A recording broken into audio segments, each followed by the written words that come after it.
सुनो ए रूमियों, इस्लाम कबूल कर लो। अगर ये मंजूर नहीं तो जजिया अदा करके हमारी पनाह में आ जाओ, और अगर तुम्हें इनमें से कुछ भी मंजूर नहीं तो फिर जंग के लिए तैयार हो जाओ।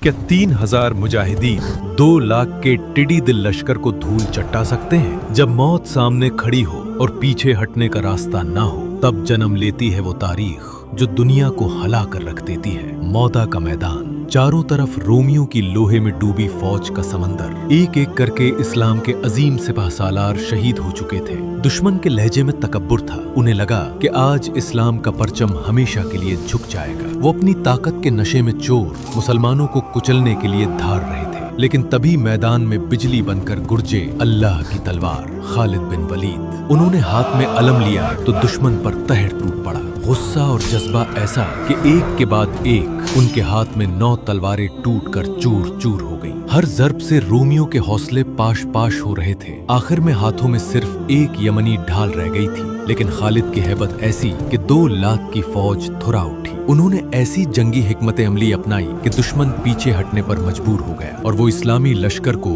फातिहाना अंदाज में महफूज निकाल ले गए। याद रखें, फतह तादाद से नहीं, अल्लाह पर तवक्कुल से मिलती है। जब अल्लाह साथ हो तो 9 तलवारें तो टूट सकती हैं, मगर मोमिन का अज़्म नहीं। कमेंट्स में सैफ उल्लाह जरूर लिखें।